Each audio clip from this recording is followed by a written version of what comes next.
Doug Ford is being criminally investigated for how he handled the Greenbelt. Hundreds rally in front of the legislature in Regina against the bigotry of the Scott Moe government. An underwater pipeline and data cable between Finland and Estonia has been sabotaged, and updates from Israel and Palestine. Good morning. It's Wednesday, October 11th. I'm Nora. Here are your headlines.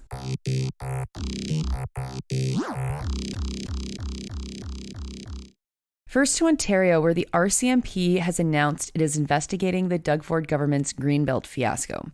RCMP Corporal Christy Veenstra announced that they were investigating the decision to open parts of the Greenbelt for development. I gotta say, as an Ontarian, this is just so sweet. Classic corruption never gets police attention in that province. And while my guess is that nothing will come of this, it absolutely rules seeing Doug Ford under the eye of a criminal investigation. But I digress. The RCMP said that no one should expect to hear much about their investigation until it is quote unquote carried out, citing the need to quote protect the integrity of the investigations, unquote. The investigation is being handled by the Sensitive and International Investigations Unit. CBC's Sarah Jabakanji reports this about the unit. Quote, sensitive, high-risk matters that cause significant threats to Canada's political, economic, and social integrity of its institutions across Canada and internationally, unquote, the Force's website explains. The squad performs political investigations that examine elected officials on allegations of fraud, financial crimes, corruption, and breach of trust. I also find it very interesting from a PR perspective that this squad gets such an explanation.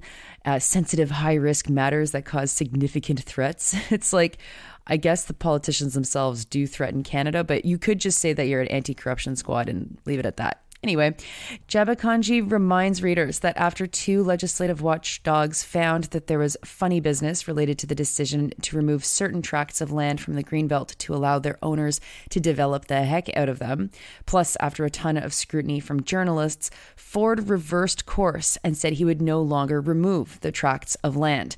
The deals were worth somewhere in the $8 billion plus range. The article ends with this line, quote, Ford has previously said he is confident nothing criminal took place, unquote. Now, what seems obvious to me is that Ford's decision to backtrack was likely done with either the direct knowledge or a strong hunch that there might be a criminal investigation. Reversing course would go a long way to stopping him from being criminally responsible for something, as now officially nothing has happened. While Ford might get his wrist slapped, it's unlikely that charges will be laid against him, is my bet. But hey, what do I know? Maybe I'll be wrong. I'm excited to see. Next to Regina, where hundreds of people rallied in front of the Saskatchewan legislature to denounce the provincial government's plans to exempt itself from respecting the guaranteed charter rights of trans children. The government wants to force schools to seek permission from parents if a student wants to change their name or pronouns at school. There was a smaller, more hate-filled rally adjacent to the larger one, and police formed a line to keep the two separated. The bigger rally, the one opposing the Moe government, was organized by the Saskatchewan Federation of Labour and the Canadian Civil Liberties Association. CBC journalists Alexander Kwan and Jason Warwick covered the rally and talked to many people about why they were out on the street to protest Scott Moe's government. From someone who was a trans kid in high school to a United Church reverend, people said they were out to ensure that vulnerable kids were not made even more vulnerable by their government's decisions. The journalists also talked to one parent who was on the other side, Tony Wells. Tony was mad about pamphlets that were left behind by Planned Parenthood at a school after a sex ed presentation to a grade 9 class. She said that she wants a policy that, quote, will keep her informed. We have the right to know what's going on with our children, unquote. Yeah, guys, there's a typo in that. But the article doesn't interrogate Wells's comments. The pronoun and name policy would do nothing to stop a group like Planned Parenthood from leaving behind pamphlets after a talk. Those pamphlets weren't part of the class or the curriculum, at least according to an article linked to this article explaining what Wells is concerned about. Unless Mo develops a no leaving behind pamphlets policy, Tony Wells will find herself disappointed. But also, maybe Wells is lying about what she's concerned about, as she also told CBC that Mo, quote, has had no choice to use the notwithstanding clause. Something that is very funny for someone to say, because of course Mo has a choice, obviously. I mean, what the hell? The journalists could have pushed back a little bit more rather than letting Ms. Wells's comments just float out there as if they make sense. The article ends with comment from the province's former Lieutenant Governor, Gordon Barnhart, who says that, quote, it's likely that Mo's government will get its way and pass the legislation, unquote. Something that, sure, one might think if the popular pressure to fight this decision doesn't exist. But social movement power that builds to oppose unjust laws can force governments into changing course. I wouldn't be so sure as to think that it's definitely going to pass. This rally is an example of people organizing so that it doesn't pass. People still do have the power to change a government's mind through threatening their grasp on power. And CBC always forgets that side of the democratic equation, even if they're literally at the rally at the time of the article. Next to news from the Associated Press that an undersea gas pipeline and telecommunications cable that connects Finland and Estonia has been damaged, and that damage, quote, appears to have been caused by external activity, unquote. The announcement was made by Finnish officials.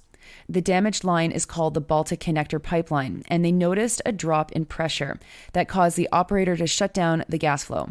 Finnish Prime Minister Petteri Orpo said, quote, according to a parliamentary assessment, the observed damage could not have occurred as a result of normal use of the pipe or pressure fluctuations. It is likely that the damage is the result of external activity, unquote. The pipeline started operating in 2020 and is 77 kilometers long. It runs from the Finnish city of Inkoo to Paldiski in Estonia. It's bidirectional and transfers natural gas between the two countries depending on demand and supply. The Associated Press reports that the gas was flowing from Finland to Estonia when it was shut down. From Estonia, the gas would have after been sent to Latvia. The leak occurred in an area considered the responsibility of Finland, and damage to the data cable owned by Finnish company Elisa was located in the zone that is the responsibility of Estonia. Estonian officials said that they could confirm that the damage was massive and could not have only been done by a single diver or a small robot. At a NATO defense ministers meeting in Brussels this week, NATO Secretary General Jens Stoltenberg said that the issue would, quote, likely be put on the agenda, unquote. The pipeline cost €300 million to build, and it was mostly financed by the European Union. And finally, to updates from Palestine and Israel. First, the Times of Israel is reporting that last night, Israel bombed 200 targets in Gaza. One of those strikes reportedly hit the home of family related to Mohammed Deif, Hamas's military commander. The Times draws on reports from both Palestinian and Hebrew media saying that Deif's brother, son, and grandniece were all killed. Israel also bombed the Al Furqan neighborhood in 3 separate military assaults, hitting 450 targets there. The death toll from Hamas's massacre now ranges from 900 to 1,300 dead, depending on which media you read, and those numbers are all coming from legitimate sources. And from Al Jazeera, the Palestinian Wafa news agency has reported that Israeli forces dropped white phosphorus bombs on the Al Karama neighborhood in Gaza. The substance is banned by international law if used where military targets are located among civilians. They also report that fears in Lebanon are growing of increasing violence. On Monday, Hezbollah said that 3 of their members were killed by Israeli shelling. An Israeli deputy commander and 2 Palestinian fighters also died in attacks near southern Lebanon in what Al Jazeera calls cross-border violence. Death toll estimates in Gaza range from 680 to 900, though these numbers are stymied by the fact that search, rescue, and recovery operations have been made difficult by the fact that Israel has shut off power to Gaza.